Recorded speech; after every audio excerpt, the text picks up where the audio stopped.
찬송 부르겠습니다. 찬송가 23장입니다. 찬송가 23장 부르겠습니다.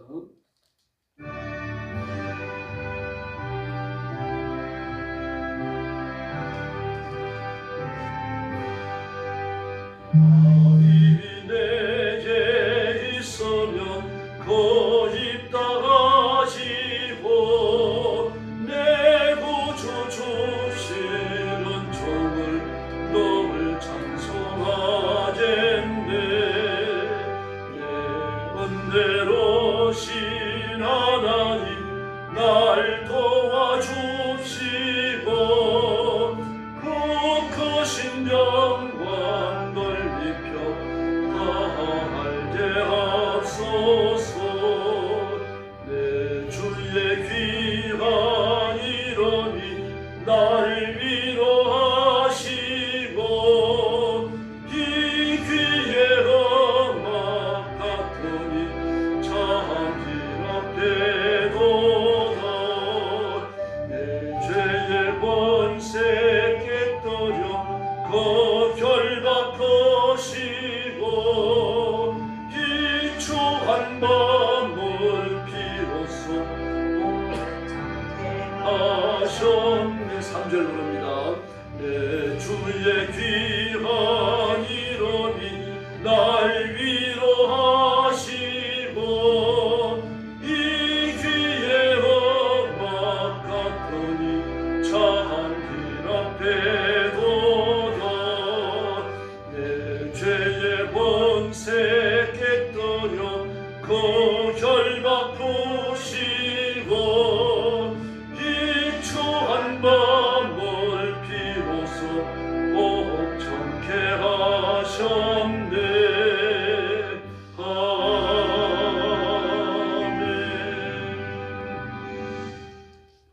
25장 부르겠습니다. 찬송가 25장입니다.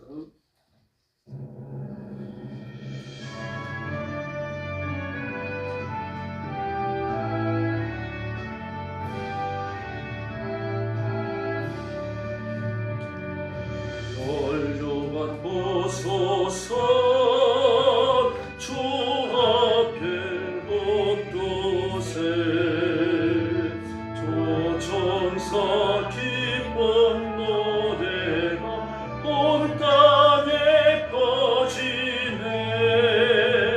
내 오락에 여서 주 찬송하여라.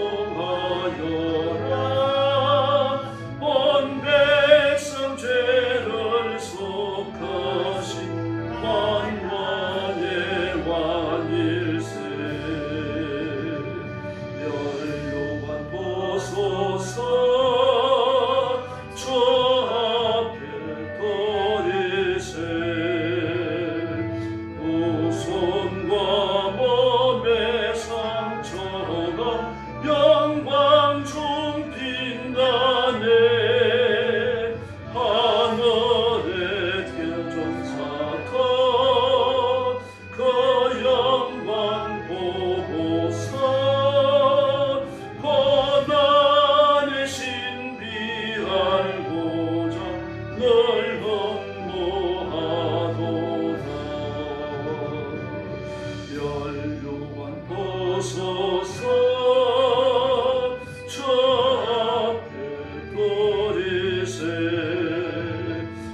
세상 전쟁 그치고 참 평화 오겠네.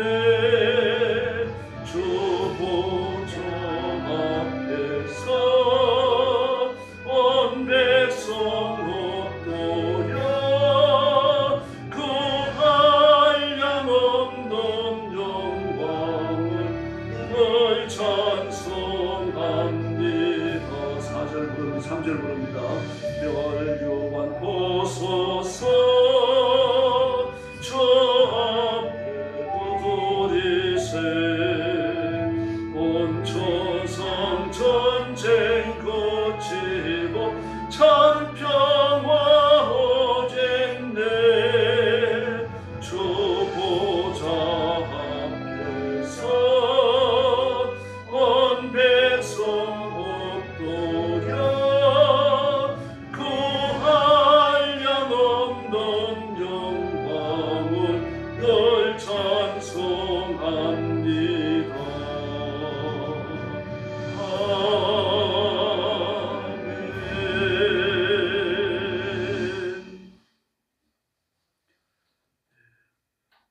숙여서 신앙 고백하겠습니다. 나는 전능하신 아버지 하나님 천지의 창조주를 믿습니다. 나는 그의 유일하신 아들 우리 주 예수 그리스도를 믿습니다.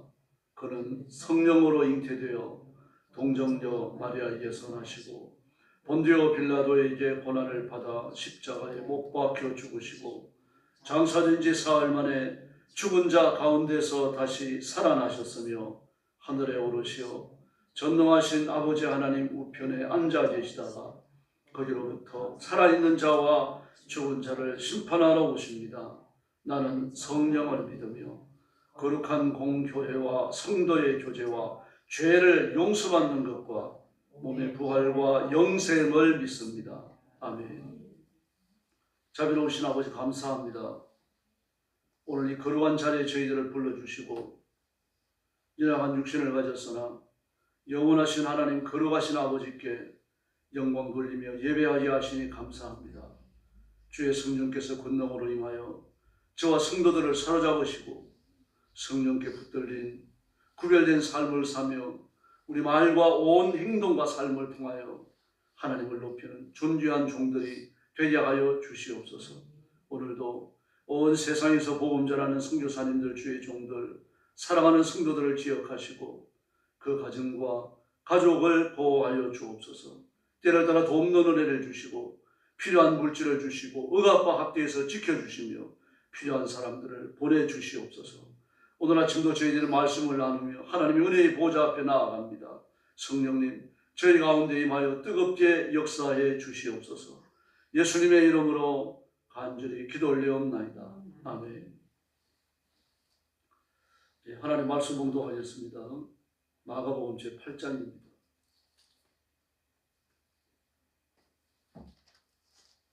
마가복음 제8장 1절 말씀부터 제가 먼저 봉독합니다.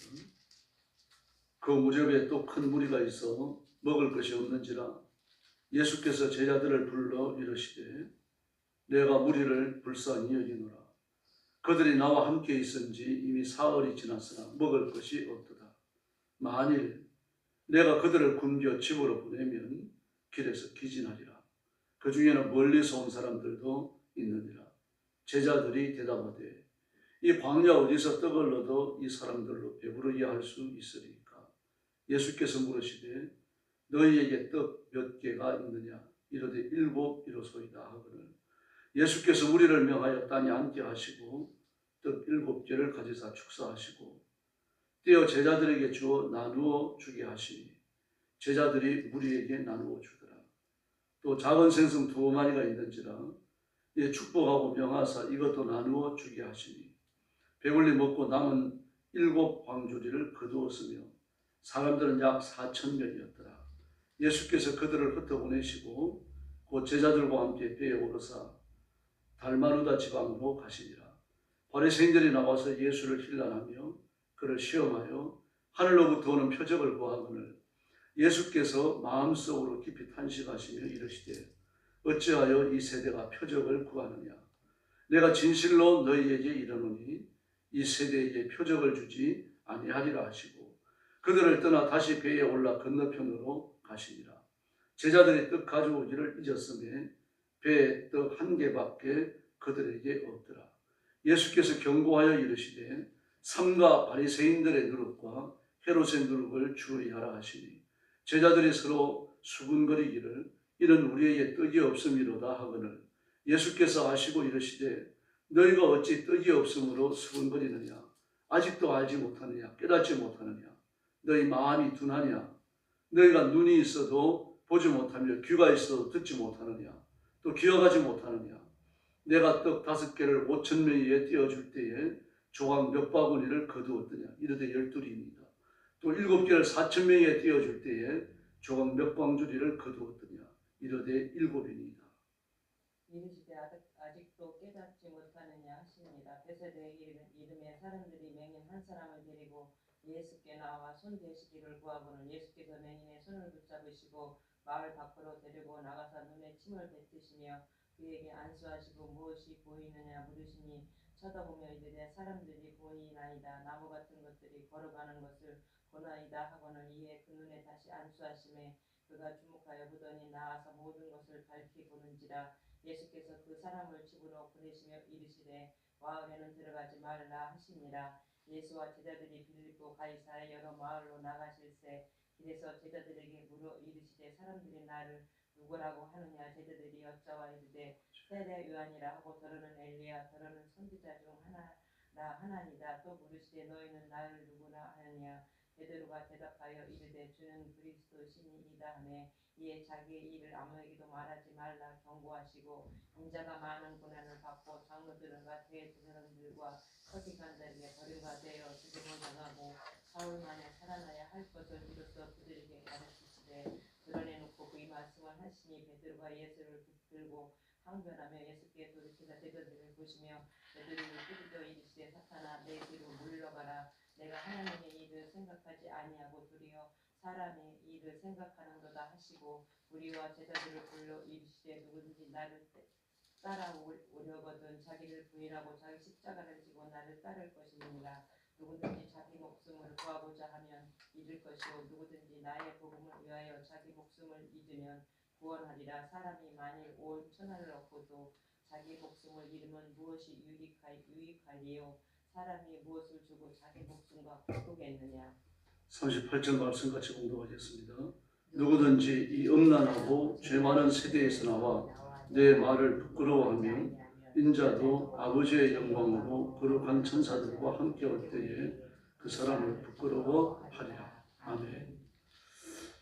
마가복음 8장에 여러 가지 교훈이 있습니다. 먼저 4,000명을 먹이셨죠. 마태복음 15장에 보면 오병 이어를 5,000명을 먹이셨는데 4,000명입니다. 아마 이날도 예수님의 설교가 아마 거의 아침부터 저녁까지 이루어지는 그런 마라톤 설교이셨던 것 같아요. 그래서 4절 말씀에 보니까 제자들이 말합니다. 누가 무슨 수로 이 모든 사람에게 먹일 빵을 준비할 수 있겠습니까? 그랬어요. 그랬더니 예수님께서 너희한테 빵이 몇 개가 있느냐? 그랬더니 7개가 있습니다. 그랬어요. 7개가. 5개가 아니고요. 마태복음 14장에서는 5개라고 그랬죠. 그래서 오병이어입니다. 또 마태복음 15장에 또 이제 4,000명을 먹이는 기사가 또 나옵니다. 그래서 또 물으십니다. 물고기가 몇 마리? 그리고 또 이제 무엇이 있느냐 그렇게 물으셨죠. 또 그들에게 작은 물고기 몇 마리가 있는데 그렇게 말합니다. 우리 성경에 보면은 물고기 2마리 있다고 그랬죠. 근데 히브리어 성경, 헬라어 성경에 보면은 작은 물고기 몇 마리 그랬습니다. 왜냐고 하면은 오병이어가 어린아이의 식사죠. 그런데 여기 보면 7개가 나옵니다. 그러면 어른이 먹을 식사라고 생각할 수가 있겠죠. 그리고 여기 나오는 또 2마리 생선이라고 하는 건요. 마태복음 5장, 14장에 나왔던 오병이어에서 기적에 나오는 그 2마리 생선, 어린아이 도시락에 들어가는 겁니다. 그리고 여기 2마리라기보다는 몇 마리라고 하는 것이 유대인들의 생각에도 어울리는 것이고 또 성경 원문에 그게 맞습니다. 뭐 2마리라고 그랬으나 몇 마리라고 그랬으나 뭐 큰 차이가 없겠습니다만 그런 차이가 있습니다. 그리고 그걸 축복하시고 나누어 주셨어요. 그랬더니 부스러기를 7광주리가 가득 차게 거두었습니다. 대단한 기적이죠. 예수님께서 자신의 생명의 주인이심을 보여주는 겁니다. 그 많은 사람들을 단지 몇 마리 물고기하고 떡 7개를 축사하시고 다 나누어 주셔서 먹고 7광주리를 가득 차게 거두었다. 주님만이 생명의 주인이시고 물질 문제의 해결자이신 줄로 믿습니다. 근데 그 기적을 일으키고 나서 바리새인들이 나와요. 그래서 이 11절 말씀에 보면은 헬라어 성경을 보면 시비를 걸더라, 힐난하더라 그랬죠. 근데 히브리어 성경을, 헬라어 성경을 보면 시비를 걸더라 그렇게 되어 있어요. 시비를 거는 거죠.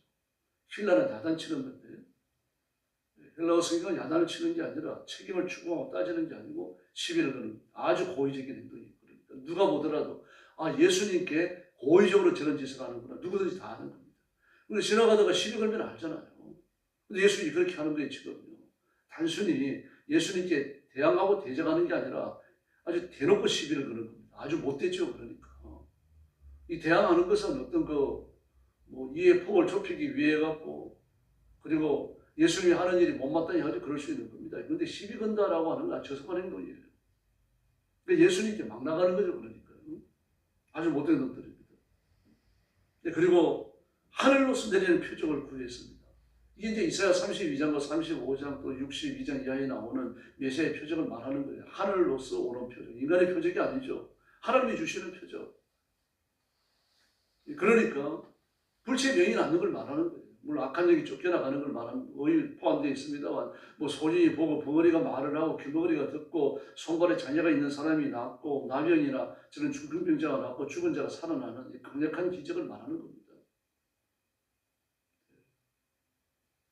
그러자 예수님 이제 마음속으로 탄식하시면서 이 악한 세대가 표적을 구하는구나. 그러나 내가 어떤 표적도 주지 않겠다. 그런데 헬라어 성경을 보면 이렇게 되어 있어요. 이 세대는 아무 표적도 받지 못할 것이다. 왜 그럴까요? 이후로도 주님이 많은 기적을 일으키셔요. 그런데 이 악한 세대가 아무 표적도 받지 못할 것이다. 나는 너희를 위해서 표적을 일으켜 주지 않겠다. 너희들이 원하는 것을 얻게 하기 위해서, 너희들이 구경하고 싶어하는 것, 너희들이 확인하고 싶어하는 것, 너희들이 검열을 하고 있는데 그 검열에 맞장구 치는 행동을 나는 하지 않는다. 왜 그렇습니까? 예수는 검열 받으실 분이 아니죠. 예수님이 그들의 확인에 엄할 이유가 없으십니다. 왜 그렇습니까? 하나님이셔요. 이미 충분히 많은 기적을 또 행해 오신 겁니다. 그리고 그들이 하는 행동은 검열이 아니죠. 확인이 아닙니다. 믿는 겁니다. 검열을 한다, 확인을 한다라고 하는 건 높은 위치에 있다는 이야기예요. 높은 위치에서 예수님을 판단하겠다는 얘기입니다. 그런데 세상에 예수님을 판단할 사람이 누가 있습니까? 예수님을 판단하는 진정한 심판자이시죠. 그들의 오만을 드러내시는 말씀입니다. 그리고 이제 배를 타고 다시 건너가시는데 그 누리에 관한 교훈이 나오고, 그리고 눈먼 베시다 사람을 고치시고, 그 다음에 이제 유명한 베드로의 고백이 나옵니다.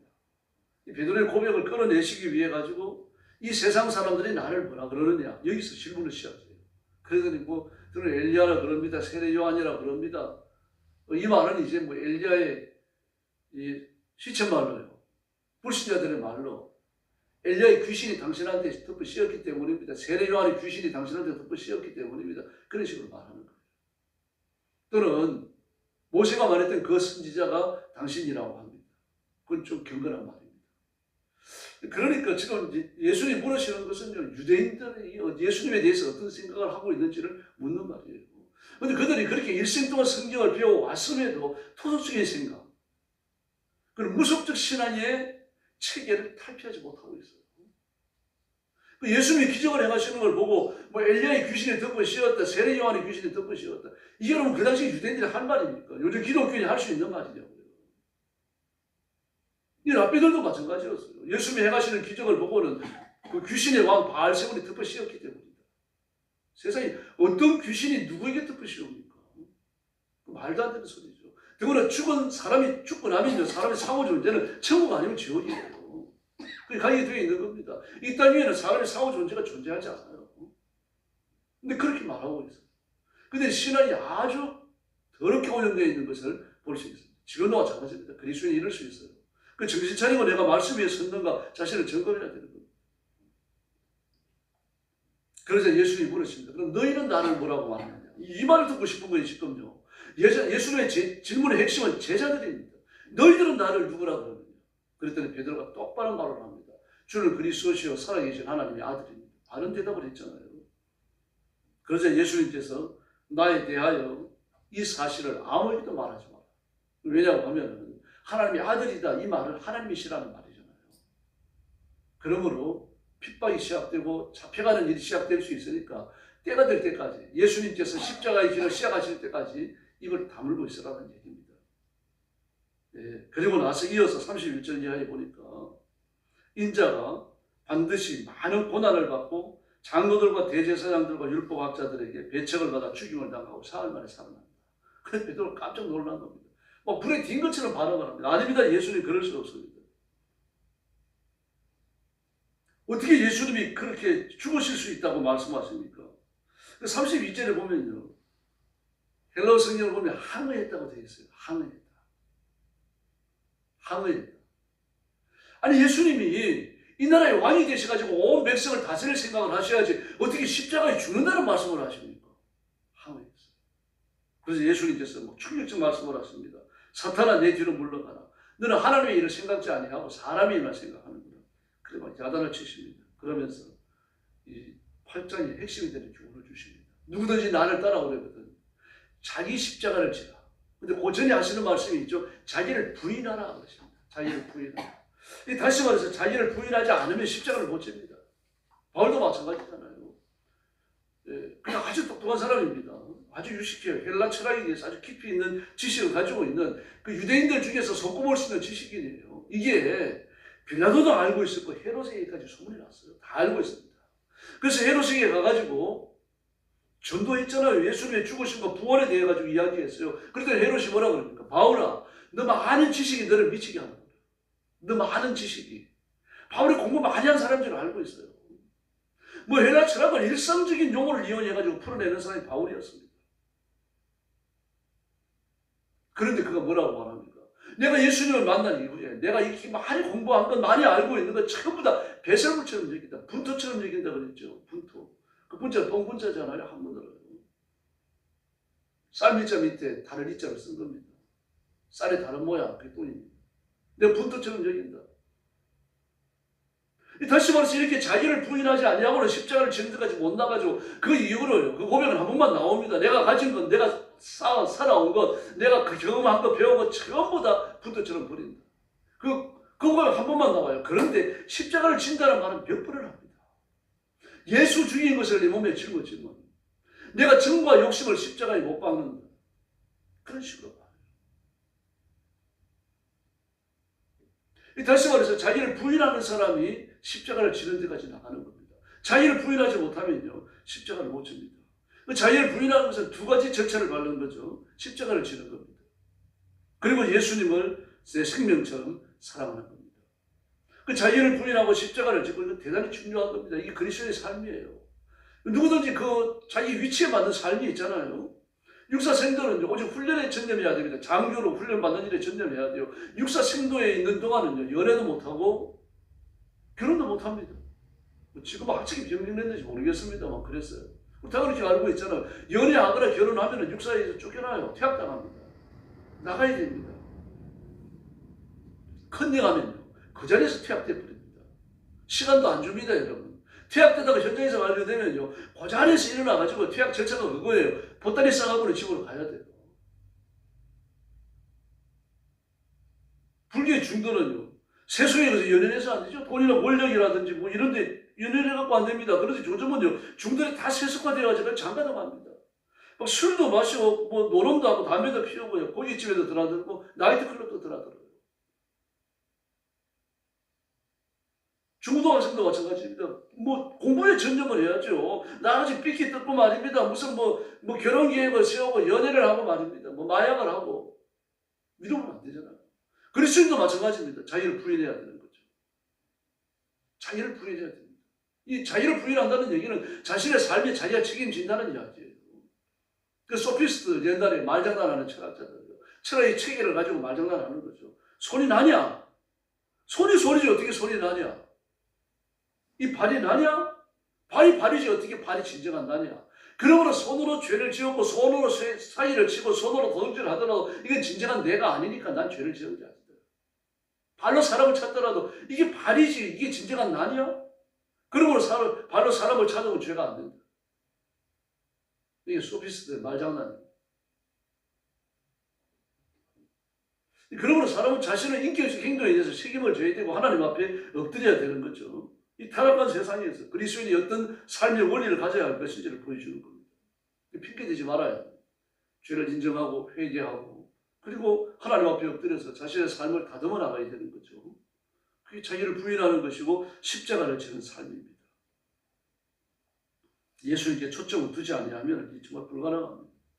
우리가 잘 아는 얘기로 하나님께서 마귀에게 욥을 칭찬하니까 마귀가 욥을 시험하자고 말씀하시죠. 한번 해봐라. 다른 데는 치지 마라. 그 물질만 쳐. 물질을 다 쳤어요. 아주 알거지, 하루 종일 알거지를 만들어 버렸어요. 10남매까지 다 죽었어요. 근데 뭐라고 말합니까? 가로되 내가 모티에서 적신으로 나와 싸운 또한 적신이 그리로 돌아가옵주라. 주신 자도 여호와시오 취하신 자도 여호와시오니 여호와 이름이 찬송을 받으시지니라.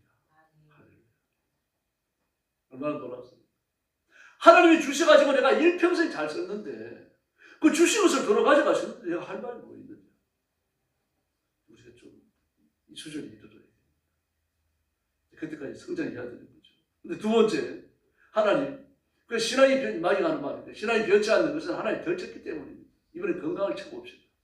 그렇게 해라. 그러나 생명에는 손대지 마. 건강을 칩니다. 막 어떻게 몸에 그 고통을 줬는지 머리끝에서 발끝까지 말입니다. 가려움 때문에 참을 수가 없습니다.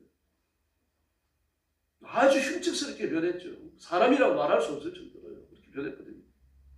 그런데 그가 입술로 범죄하지 않았다고 말합니다. 욥기서 2장 10절을 보니까 우리가 하나님께 복을 받았으면 재앙도 받지 않았겠느냐. 그리고 그는 이렇게 말합니다. 이 모든 일에 욥이 입술로 범죄치 아니하니라.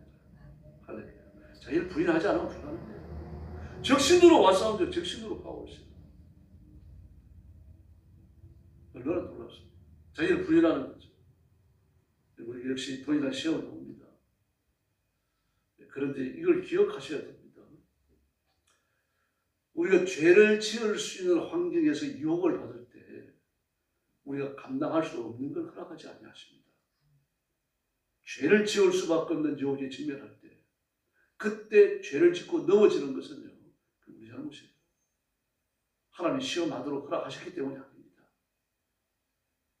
그러나 이 육신적 고통이라든지 우리의 삶을 억압하는 고통 같은 건요, 극한까지 내몰릴 수가 있어요. 성경의 모든 유인들이 그랬죠. 예수님도 마찬가지죠. 십자가를 지고 생명을 끌어내야 하는 그 지경까지 내몰릴 수가 있는 겁니다. 여기에는 정말 인내가 필요합니다. 각오가 필요한 거죠. 그래서 예수님께서 뭐라고 말씀하십니까? 오늘 본문에도 나오죠. 나를 사랑해서 자기의 생명을 포기하는 자는 생명을 얻는다. 그러나 자기를 사랑해서 생명을 얻고자 하면 그 생명을 얻게 된다. 이게 자기를 부인하고 십자가를 지고 주님의 뒤를 따르는 중요한 권리입니다. 오늘 이 원리를 붙들고 기도해 주시고, 그리고 이렇게 살아가려고 결심하는 성도들을 하나님 절대로 버려두지 아니하십니다. 오른손으로 붙들고 지키시고 이 땅에서 사는 모든 삶을 책임져 주실 줄로 믿습니다. 그 은혜를 다시 확인하고 복받는 시간이 되기를 예수님의 이름으로 축원합니다. 기도하겠습니다. 자비하신 아버지 하나님 감사합니다. 우리가 이 땅에 살면서 때로는 위기에 내몰리고 고난에 내몰리고 하나님 말씀 앞에 순종하기 어려운 그런 상황에도 빠집니다.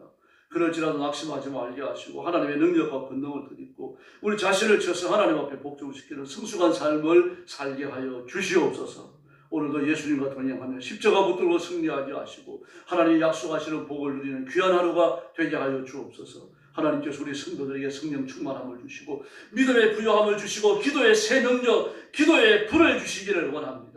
가정이 복을 받아 평화롭게 하시고 물질의 장대함을 주시고 고난과 핍절과 시험에서 벗어나게 하여 주시옵소서. 자녀들이 복을 받아 장성케 하여 주시옵소서. 교회는 부흥하게 하시고 교회는 뜨거워지게 하시고 사도행전 2장의 예루살렘 교회처럼 불이 임하는 교회가 되게 하여 주시옵소서. 나라와 민족도 보호하시고 하나님께서 6월 3일날 대통령 선거, 이 민족을 사랑하고 민족을 하나님 복받는 대로 이끌어가는 대통령이 뽑혀지게 하여 주시옵소서. 오늘 새벽도 기도의 새 능력 주시기 원하오며 예수님의 이름으로 간절히 기도 올리옵나이다. 아멘. 주기도 드리겠습니다.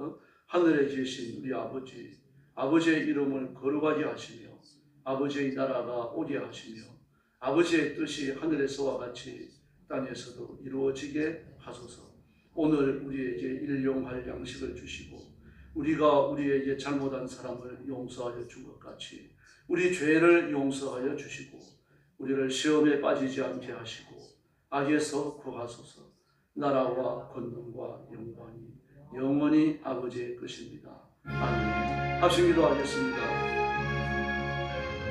자비하신 아버지 영광을 돌립니다. 오늘 아침도 저희들을 주 앞으로 불러주시고 그를 경배하며 하나님 앞에 영광 돌리게 하시니 감사합니다. 이 시간 주의 성령께서는